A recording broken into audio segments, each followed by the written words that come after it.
Hello everybody, my name is Craig Bennett and I'm the founder and owner of TechViewsNote. And today I'm talking about aerodynamics and fluid dynamics and orbital mechanics. Now, as far as things goes, I'm doing this unscripted to quicken up the time and whatnot. And as far as the aerodynamics and fluid dynamics, I'm not going to get too deep into this, mostly because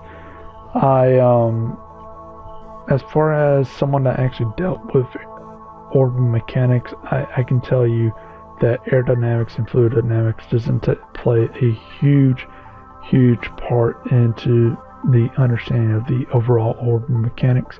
However, there is some critical things that I need to point out before you make a mistake, either by not understanding aerodynamics or fluid dynamics, or by some other means. So let's jump on in. As far as things goes, taking a look at this plane, if you look at the underside of it in a aerodynamics field, and sorry I don't have a chart showing this, but aerodynamic field, the wind under it is a high pressure, the wind over it is low pressure. This creates lift where the plane goes up. As far as other things, when the plane moves forward, that's thrust. Same thing on the rocket. Basically, when a rocket goes up, that's thrust. Anything that pushes the plane back, and the only difference between a plane and a rocket in this instance is the rocket's facing upwards to the sky. A plane is horizontal to the ground, so it's that's the only difference as far as these things I'm telling you right now. But anyways, anything that pushes back is drag, and there's a couple qualities of drag which I want to talk about in a second.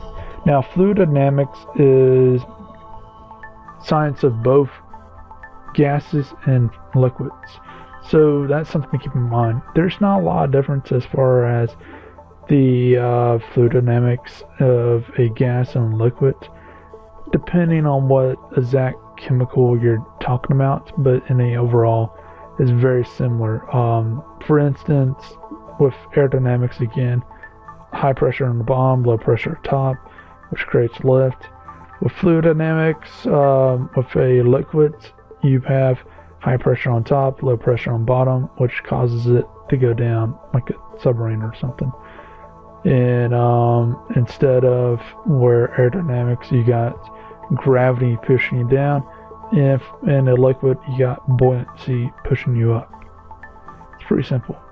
You don't need air for buoyancy. The gas just needs to be lighter than the liquid that you're in. It could even be melted metal for all I care, as long as it's a liquid and not a solid or gas. Now, as far as things like drag and whatnot, some very important things with drag is the thicker the atmosphere, the harder the drag is against the object. So liquids are obviously harder to move through. Most of us can contest through that. However, gas environments are very easy for us to move through. Again, the less stuff around you, the easier it is. Now, why is that? Well, when you're moving, it creates drag. You don't notice it during your day-to-day life, mostly because you're not moving that fast. Your body isn't, at least. Your car and whatnot definitely is. But as far as things goes, what happens is, with a gas environment or liquid environment, when you're pushing your body or a body through a particular area, it's pushing that gas or liquid up in that area, so it's making kind of like a wall. What's happening is, and I got no way to really show this that well, so I don't know if I should apologize for that or just simply say that, because I don't have a wind tunnel and I don't really have a way to show you this. But basically, when you having a plane or submarine go through air or water, what will happen is in front of the thing, since it is a mass going through a particular size area, if it's a box-shaped front, it'll create more of a drag because less of that air can get around it. However, if it's like a teardrop shape, it'll create less drag, but there still will be drag because at some point at a very tip or somewhere there will be a small amount of gas or liquid being pushed against the very tip. Then as far as when the gas or liquid moves around the outside of the object, being a plane or submarine, that creates drag around the gas or liquid that's not moving. So as far as that goes, why is it important to note drag? Well, obviously, slower you go, you won't even have an orbit. But as far as another important reason that a lot of people don't think about is heat. The more drag you have, the higher the heat, up to a point where you can have any metal, anything, and it will melt or burn.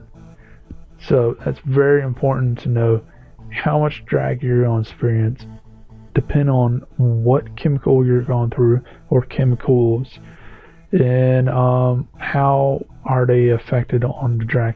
Just a calculation on how thick is the drag and how bad is it.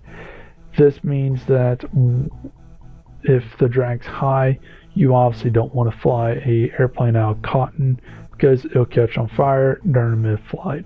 However, if the drag is pretty low, then go ahead. However, if the drag is high, you need to find something that won't melt or burn, depending on how high the drag is.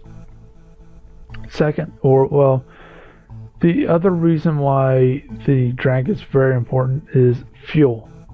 More drag, more fuel costs. That's pretty simple. It's just I guess they'll call it, for cars there'll be miles per gallon, but as far as that goes, is fuel. It's how much fuel costs going through a drag, which costs more. But as far as things goes, you have something called a slipstream, or it's also known as a draft. Basically, this just means that you can go behind something that already has drag, and if you're close enough where basically what will happen is when the air for this instance, comes off on the end, it will actually whip around and cause more of a drag effect over top. However, if you can extend it out, it'll cause less drag. It's why you'll see birds go in a V shape. It's why in racing sports, you'll see cars follow one another. And it's why bicycle sports, and not so much running, but bicycle sports, you'll see people following each other.